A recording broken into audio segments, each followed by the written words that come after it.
Good morning, students. Let's start with the different types of compass traverse survey, in which different types of traverse. Uh, there is two types of traverse: closed traverse and open traverse. Traverse means it is a series of connected lines. Series of lines which are connected means called as traverse. In which open traverse and closed traverse there are two types. Here it is shown the particular closed traverse, one particular polygonal diagram, that is pentagon, is shown, that is closed traverse, and second is the open traverse, in which closed traverse, when a series of connected lines forms a closed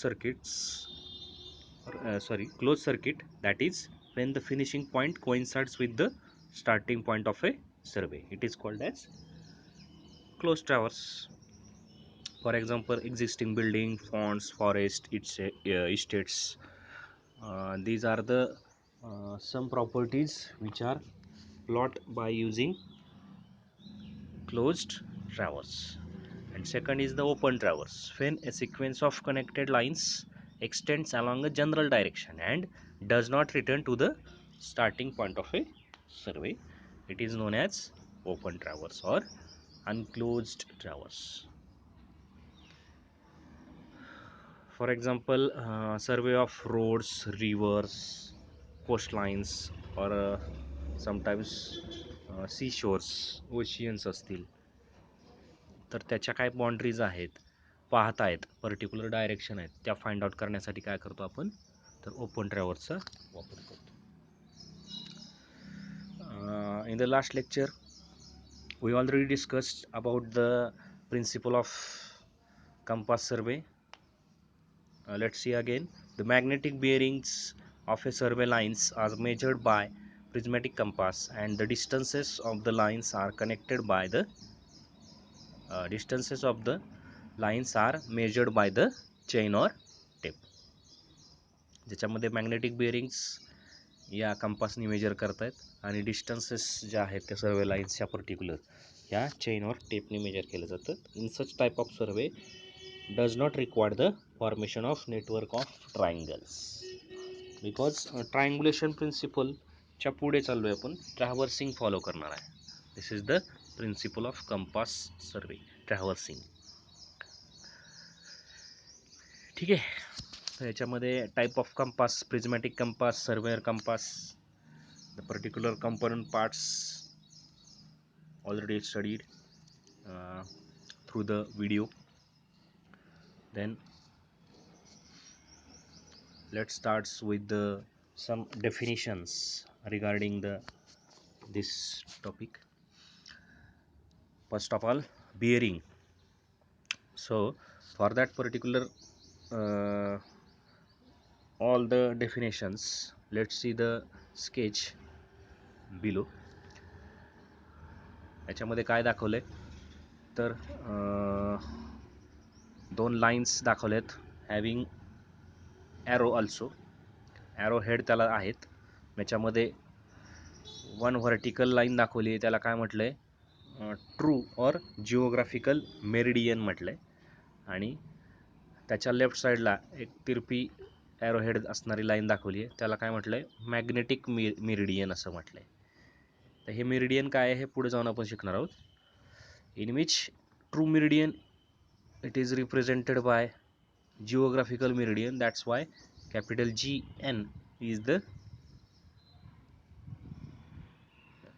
particular symbol, and MN stands for magnetic meridian. आणि त्याच्यामध्येच AB ही काय एक सर्वे line पण तिथं show केलेली आहे. AB काय सर्वे line और particular line. So let's see the definition of bearing, because in this principle we observe the bearings of survey lines with the help of prismatic compass, and then measure the distances of that particular lines by the chain or tape. horizontal angle made by the survey line with some reference direction or meridian. Horizontal angle made by the survey line with reference to the direction. Particular A B line आहे, त्याच्यात जे काय angle दाखवला आहे एक reference direction consider करूया, त्यालाच काय म्हणायचं आहे इथं मेरिडियन म्हणायचं आहे. रेफरन्स डायरेक्शनला डायरेक्शन न म्हणता काय म्हटलंय त्याला मेरिडियन म्हटलंय. Meridian it is called as some reference direction, त्याला काय म्हणायचं आपल्याला मेरिडियन म्हणायचं. फर्स्ट ऑफ ऑल पहिली डेफिनेशन बघूया, ट्रू मेरिडियन काय किंवा जिओग्राफिकल मेरिडियन काय असतो. The line passing through the geographical north pole or south pole and any point of the surface of the earth is known as true meridian or geographical meridian. North south pole याच्यामधून pass होणारी line आहे त्याला काय म्हणायचं आहे तर true meridian असं म्हणायचं आहे किंवा जिओग्राफिकल मेरिडियन म्हणायचं. म्हणजे ॲक्च्युअल आपली भौगोलिक उत्तर दिशा त्याला म्हणूया आपण. जिओग्राफिकल नॉर्थ साऊथ पोल जिथं एक्झिस्ट आहे ती direction called as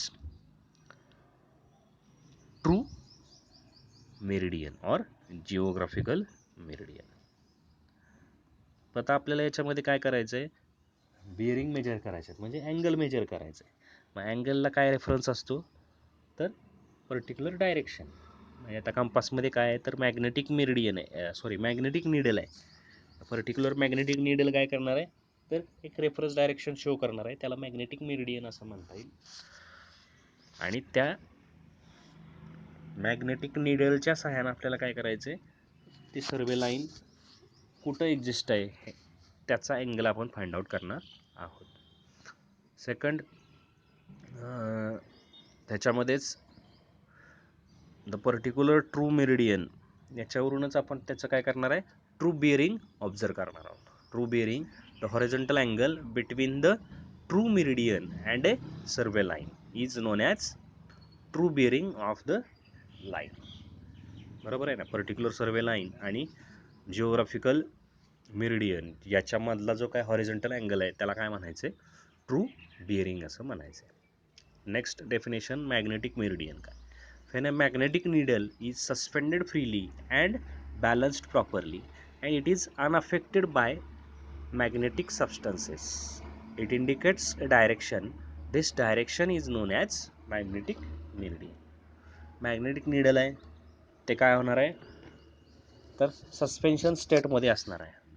When it is freely suspended and also it is balanced properly and it is not affected by any magnetic substances. That's why the particular needle shows a direction. It is called as magnetic meridian. म्हणजे त्याच्या magnetic निडलनी कंपासच्या निडलनी जी direction show केलेली आहे त्याला काय म्हणायचं magnetic meridian. मग त्याला काही टेक्निकल त्याला कंडिशन्स दिलेत की ते निडल हे फ्रीली सस्पेन्शन स्टेटला असायला हवं आणि त्याच्यावरती कुठल्या magnetic substances for example any metal बॉडीजचा काय इफेक्ट नसावा, त्यावेळी ती काय डायरेक्शन शो करेल त्याला काय म्हणायचं magnetic meridian. Next arbitrary meridian. Sometimes for the survey of small area a convenient direction is assumed as a meridian known as the arbitrary meridian. त्याच्यामध्ये काय सांगितलं आहे की some particular situation here the accuracy of survey work is not necessary, some simple work is there, that's why we assumed the convenient direction as a meridian. म्हणजे एक direction आपण reference direction म्हणून वापरूया किंवा वापरू मेरिडियन म्हणून वापरू, त्यावेळी त्या मेरिडियनला काय म्हणायचं आर्बिटरी मेरिडियन. तिथं टेम्पररी डायरेक्शन आपण यूज करू. So these are the three types of meridian: true meridian or geographical also called as, then magnetic meridian and arbitrary meridian. आता याच्यामध्ये मॅग्नेटिक बिअरिंग हा एक पार्ट येणार आहे, ज्याच्यामध्ये with the help of magnetic meridian with reference to the magnetic meridian horizontal angle ज्यावेळी measure केला जाईल पर्टिक्युलर लाईनचा त्याला काय म्हणायचं, मॅग्नेटिक बिअरिंग असं म्हणायचं. बिअरिंग म्हणजे काय आहे लक्षात घ्या, it is a horizontal angle made by the survey line with reference to the meridian. मग आता याला फक्त अँगल न म्हणता आपण काय म्हणणार आहोत, कंटिन्यू बिअरिंग म्हणणार आहोत. म्हणजे जे कंपासने ऑब्झर्व केलेला अँगल असेल त्याला अँगल न म्हणता त्याला काय म्हणायचं आहे, बिअरिंग म्हणायचं आहे. बिकॉज परत आपल्याला पुढं जायचं आहे, अँगलच्या पण काही डेफिनेशन्स आहेत त्याच्यामध्ये, सिरीज ऑफ कनेक्टेड लाईन्स आणि त्याच्यामुळे फॉर्म होणारा अँगल तो इन्क्लुडेड अँगल असतो, हे पुढे जाऊन आपण बघणार आहोत. त्यामुळे इथं फक्त कंपासने ऑब्झर्व केलं गेलेलं जे काय ऑब्झर्वेशन आहे त्याला काय म्हणायचं, बिअरिंग म्हणायचं. नेक्स्ट पार्ट आहे designation of magnetic bearing. With the help of prismatic compass we observe the magnetic bearing of respective survey lines. Then मग त्याला कसं आपल्याला अजून डेजिग्नेट करता येईल, त्याला वेगळ्या वेगळ्या फॉर्ममध्ये कसं शिकता येईल हे आपल्याला बघायचं आहे याच्यामध्ये. It is designated by the two system magnetic bearings, designated by the two systems. त्याच्यामधली पहिली सिस्टीम आहे whole circle bearing, that is capital WCB, and second is the quadrantal bearing, QB system. These are the two types of systems. त्याच्यामधली पहिली बघूया, hole circle bearing. याच्यामध्ये तुम्हाला एक drawing दिसतंय ज्याच्यामध्ये north, south, east, west references poles दाखवलेले आहेत आणि सर्वे लाईन्स दाखवल्या आहेत, AB, AC, AD and AE. Starts from a single station A. मग अशा त्या सर्वे लाईन्स वेगवेगळ्या क्वाड्रंटमध्ये तिथं मी शो केलेले आहेत हे समजण्यासाठी. मग आता WCBची डेफिनेशन काय आहे बघा, the magnetic bearing of a line measured clockwise from the north pole towards the survey line is known as whole circle bearing of that survey line. आता याच्यामध्ये बघा, the magnetic bearing of a line measured always clockwise, क्लॉकवाईजला underline केलेलं आहे, clockwise from the north pole, नॉर्थपासून clockwise towards the survey line. म्हणजे AB ही survey line आहे सपोज, पहिल्या क्वाड्रंटमध्ये लक्ष द्या, नॉर्थ ईस्ट हा क्वाड्रंट आहे, त्याच्यामध्ये AB ही सर्वे लाईन आहे. तर from north towards the survey line that is θ1 इथं रिप्रेझेंट केलेलं आहे. तो जो काय अँगल आहे किंवा ते जे काय बिअरिंग आहे θ1 from north towards the survey line, जिथं लाईन आहे, ज्या लाईन जिथं एंड होते तिथपर्यंत मेजर केले गेलेलं बिअरिंग, त्याला काय म्हणायचं, whole circle bearing. Whole circle bearing, this is the technical name WCB. Particular बिअरिंगचा एक टाईप आहे मॅग्नेटिक बिअरिंग सिस्टीम. कशी एक्सप्रेस केली गेलेली, तर WCB. मग आता इथं मग WCB of particular line AB θ1 म्हटलंय, नॉर्थपासून क्लॉकवाईज पर्टिक्युलर लाईनपर्यंतचं बिअरिंग. त्यानंतर WCB of AC, again see the drawing, WCB of AC θ2 याच्यामध्ये दाखवला आहे, नॉर्थपासून क्लॉकवाईज त्या पर्टिक्युलर सर्वे लाईनकडे मेजर केलेलं, ऑब्झर्व केलेलं bearing. Then WCB of AD θ3 always clockwise, starts from north towards survey line, क्लॉकवाईजच जे काय ऑब्झर्व केलेलं बिअरिंग आहे त्याला म्हणायचं WCB. WCB ऑफ AE θ4, बघा शेवटच्या क्वाड्रंटमध्ये, नॉर्थ वेस्ट क्वाड्रंट आहे, त्याच्यामध्ये again starts from north towards survey line, म्हणजे AE सर्वे लाईन जिथं आहे नॉर्थपासून तेवढा तो जो काय अँगल आहे त्याला बिअरिंग म्हणायचं आहे. ते जे काय बिअरिंग आहे ते बिअरिंग म्हणजे whole circle bearing. This is all about the whole circle bearing system. And second is the quadrantal bearing system. म्हणजे याच्यामध्ये क्वाड्रंटल बिअरिंग सिस्टीममध्ये again we refer the first drawing, that is WCB स्केचमध्ये जे काय drawing आहे तेच refer करायचं आहे आपल्याला. The magnetic bearing of a line measured anticlockwise or clockwise from the north pole or south pole. याच्यामध्ये आता नॉर्थ पोल आणि साऊथ पोल याच्यामध्ये ऑब्झर्व केलेलं बिअरिंग आहे.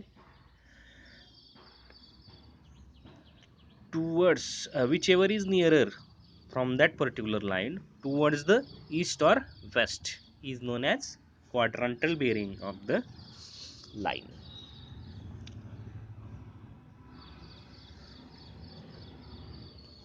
आता याच्यामध्ये क्वाड्रांटल बिअरिंग हे कसं मेजर केले गेलेलं आहे, नॉर्थपासून किंवा साऊथ पासून, म्हणजे नॉर्थ साऊथ पोल जे काय त्या सर्वे लाईनपासून जवळ आहेत, म्हणजे नॉर्थ जवळ असेल तर नॉर्थपासून, साऊथ जवळ असेल तर साऊथपासून, जो पोल जवळ आहे तिथून ते क्लॉकवाईज मेजर केले गेले किंवा अँटी क्लॉकवाईज, डझंट मॅटर, आणि टुवर्ड्स ईस्ट ऑर वेस्ट. कारण की इथं 4 रेफरन्स मेरिडियन आहेत आपल्या, नॉर्थ साऊथ आणि ईस्ट वेस्ट. मग त्याच्यामध्ये आता बघा, for example in above figure the quadrantal bearing of A B that is Q B of A B is equal to, बघा आता A B he survey line कुठे एक्झिस्ट आहे तर फर्स्ट क्वाड्रंटमध्ये. मग त्यासाठी कुठला पोल आहे नॉर्थ आणि साऊथपैकी जवळचा, तर नॉर्थ पोल.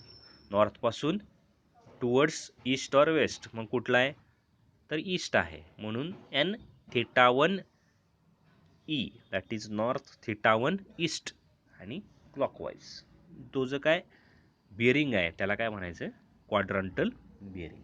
म्हणजे आता इथं ए बी या सर्वे लाईनसाठी नॉर्थ ईस्ट या क्वाड्रंटमध्ये होल सर्कल बिअरिंग जे आहे तेच काय असणार आहे, क्वाड्रांटल बिअरिंग असणार आहे, लक्षात घ्या. In case of only north east quadrant म्हणतोय, ठीक आहे. Then Q B of A C, second line बघा, ए सी सेकंड क्वाड्रंटमध्ये आहे, त्याचं डब्ल्यू सी बी हे काय आहे, थीटा 2 आहे डब्ल्यू सी बी. बट आता आपल्याला काय पाहिजे, क्वाड्रांटल बिअरिंग पाहिजे. मग त्यासाठी क्वाड्रांटल बिअरिंग कुठून मेजर केले जाते तर नॉर्थ आणि साऊथ पोल, कुठला जवळचा आहे साऊथ पोल. साऊथपासून कुठे जाणार ते, ईस्ट आणि वेस्टपैकी कुठं आहे ती लाईन, ईस्टकडे आहे, म्हणजे साऊथ थीटा 2 ईस्ट. म्हणजे लक्षात घ्या, जो काय रिमेनिंग अँगल आहे, म्हणजे होल सर्कल बेअरिंग सिस्टीममध्ये जे काय बेअरिंग आपण मेजर केलता, अँगल मेजर केलता, तो अँगल नॉर्थपासून क्लॉकवाईज आहे ए सी या लाईनचा, बरोबर आहे.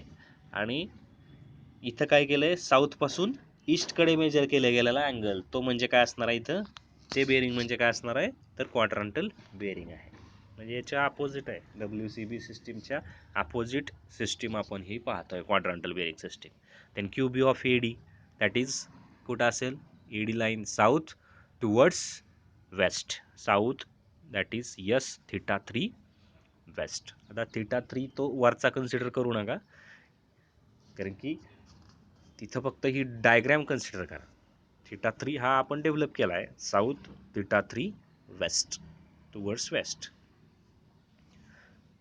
क्लॉकवाईज आहे ते, क्लॉकवाईज आपल्याला जायचं आहे. Then Q B of A E anti clockwise, Q B of A E north towards west, north theta 4 west, anti clockwise direction. This is all about the quadrantal bearing system. These are the two bearing systems. The next one is the reduced bearing, which is very useful to us while we have to done the all type of calculations using the reduced bearing. When whole circle bearing of a line is converted to the quadrantal bearing system, it is termed the reduced bearing. बरोबर आहे. इथं quadrantal bearing कसं दाखवलं आहे, in the form of quadrant, north theta then east, or north theta west then south theta east, or south theta west, या फॉर्ममध्ये आपण दाखवलं आहे. बट इथं अगेन त्याला आपण डायरेक्टली होल सर्कल बेअरिंगला काय करतोय, in the form of particular value in between 0 degree to 90 degree, हे ज्यावेळी डेव्हलप करू त्या बेअरिंगला काय म्हणायचे, reduced bearing. When whole circle bearing of a line is converted to the quadrantal bearing, it is termed as reduced bearing. आता फक्त इथे एक्सप्रेस करण्याची पद्धत आहे की क्वाड्रांटल बेअरिंग सिस्टीममध्ये त्याला क्लिअरली आयडेंटिफाय केलं आहे की क्वाड्रंट कुठले, क्लॉकवाईज आहे का अँटी क्लॉकवाईज आहे, that's why it is called as quadrantal bearing. Reduce बेअरिंगमध्ये त्याला डायरेक्टली काय केलं आहे, रिप्रेझेंट केलं आहे व्हॅल्यूच्या फॉर्ममध्ये. मग आता ते कसं काढायचं, डब्ल्यू सी बी सपोज काय असतील, एक टेबल दिला आहे बघा, त्याच्यामध्ये 3 कॉलम्स दिले, W C B between corresponding R B and quadrant. मग याच्यामध्ये आता डब्ल्यू सी बी बघा 0 ते 90 डिग्री, म्हणजे फर्स्ट क्वाड्रंटमध्ये असेल तर त्याचं रिड्यूस बेअरिंग काय असणार आहे, R B is equal to WCB. म्हणजे मग अशी मी सांगितलं की ते फर्स्ट क्वाड्रंटच्या केसमध्ये फक्त काय असणार आहे, तर RB आणि WCB हे सेम असणार आहेत. त्यामध्ये सेकंड क्वाड्रंटमध्ये सपोज लाईन असेल AC, याच्यामध्ये दाखवलं आहे बघा डेफिनेशन स्केच इथं दाखवलेली आहे की रिड्यूस बेरिंग कसं फाइंड आउट केले गेलेले आहे, which does not have any type of direction, clockwise और अँटी क्लॉकवाईज डायरेक्शन नसणार आहे त्याला. मग सेकंड क्वाड्रंटमध्ये सपोज ती लाईन एक्झिस्ट आहे इन बिटवीन 90 to 180, त्यावेळी RB कसं काढणार आपण, RB is equal to 180 minus WCB. जर रिमेनिंग बेरिंग आहे, WCB 180 मधून वजा केलं आहे, नॉर्थ साऊथ पोल आहे, हाफ पार्ट कव्हर केला आहे त्यांनी, हाफ 180 डिग्री मायनस WCB केलं की आपल्याला काय मिळणार आहे, करस्पॉन्डिंग रिड्यूस बेरिंग मिळणार आहे. देन 180 to 270 थर्ड क्वार्टरमध्ये असेल तर RB is equal to WCB minus 180 degree. बरोबर आहे, साहजिक आहे की तिसऱ्या क्वार्टरमध्ये होल सर्कल बेरिंग असेल.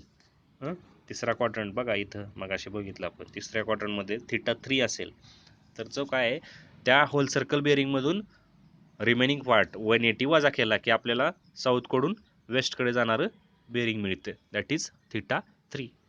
इथं खाली बॉटमला स्केच दाखवलेलं त्याच्यामध्ये बघा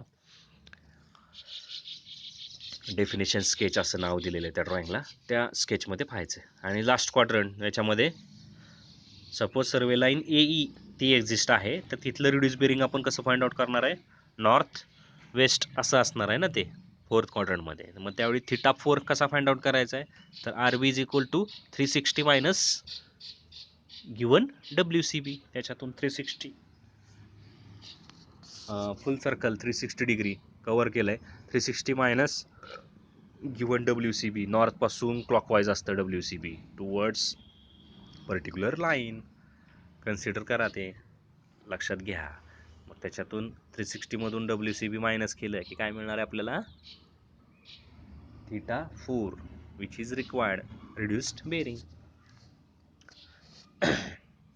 तर these are the types of bearing systems for the particular survey lines. In case of traverse, that is suppose closed traverse, open traverse is to be considered, and that particular traverse we observe the bearings also. मग तिथं फक्त त्या बेरिंगला काय म्हटलं गेलेलं आहे, तर fore bearing and back bearing. So next part आहे फोर बेरिंग आणि बॅक बेरिंग. ठीक आहे, याच्यामध्ये फोर बेरिंग काय आहे, already discussed in the part of practical. Fore bearing, the bearing of a line measured in the direction of progress of a survey is called fore bearing of the line. बरोबर आहे, इथे स्केचमध्ये दिसतंय बघा तुम्हाला की fore bearing कशाला म्हणायचं आहे. सर्वे डायरेक्शन एक बाण दाखवलेला आहे, त्या डायरेक्शनमध्ये आपण A कडून B कडे काय करतोय, बेरिंग ऑब्झर्व करतोय, किंवा सर्वे डायरेक्शन आपली तशी आहे A पासून B कडे. That's why the particular bearing of a line measured in that particular direction is called as four bearing of that line, FORE, that is forward direction. Then second is the back bearing. Suppose we place the instrument at B and observe the bearing towards A. It is the direction of opposite to the survey. Bearing of a line measured in the direction opposite to the survey is called back bearing of that line. त्याच्यामध्ये स्केचमध्ये दाखवलंय fore bearing of line AB theta म्हटलंय, आणि back bearing of line AB हीच line असणार आहे, पण त्याचं बॅक बेरिंग म्हणजे B पासून A कडे घेतलं गेलेलं ऑब्झर्व केलेलं बेरिंग, त्याला काय म्हणायचं, सपोज θ1 इथं शो केलेलं आहे. लक्षात येतंय की फोर बेरिंग आणि बॅक बेरिंग कशाला म्हणायचं, म्हणजे ट्रॅव्हर्समध्ये वर्क करत असताना जे काही बेरिंग्ज असणार आहेत ते काय असणार आहेत, तर फोर बेरिंग आणि बॅक बेरिंग्ज असणार आहेत त्या पर्टिक्युलर लाईन्सचे. ठीक आहे, तर let's see the relation between that particular fore bearing and back bearing. In WCB system, the difference between the four bearing and back bearing should be exactly 180 degree. That's why expression back bearing is equal to forebearing plus minus 180 degree. This is the expression. But in quadrantal bearing system, that is reduced bearing system, the forebearing and back bearings are numerically equal, but the quadrants are just opposite. बरोबर आहे. तर particular लाईन्सचे quadrantal bearing किंवा reduce bearing सिस्टीममध्ये काय असणार आहे, values ह्या सेम असणार आहेत, बट क्वाड्रंट हे अपोजिट असणार. For example, fore bearing of line A B is north 30 degree east, then it's back bearing is equal to south 30 degree west. बघा अपोजिट क्वाड्रंट आहेत. इथं वरच्या ड्रॉइंगमध्ये जर बघितलं की सपोज बाबा पर्टिक्युलर लाईनचं काय असणार आहे, ए बी लाईनचं फोर बेअरिंग काय आहे 30 डिग्री आहे, म्हणजे नॉर्थ ईस्ट या क्वाड्रंटमध्ये असेल तर त्याचं बॅक बेअरिंग, म्हणजे त्याला जर वरती बीला जर एक क्वाड्रंट डेव्हलप केला तर तो बी पॉईंटपासून ए हा कुठं जातोय, तर साहजिकच तिसऱ्या क्वाड्रंटमध्ये जातोय, दॅट इज साऊथ वेस्ट. मग तेच इथं दिलेलं आहे की त्याचं बॅक बेअरिंग काय असणार आहे, साऊथ 30 डिग्री वेस्ट. ठीक आहे. So we stop here for today's session. Let's for the particular class test examination, all three topics are there. That's why continue with the next lecture tomorrow. Okay, thank you.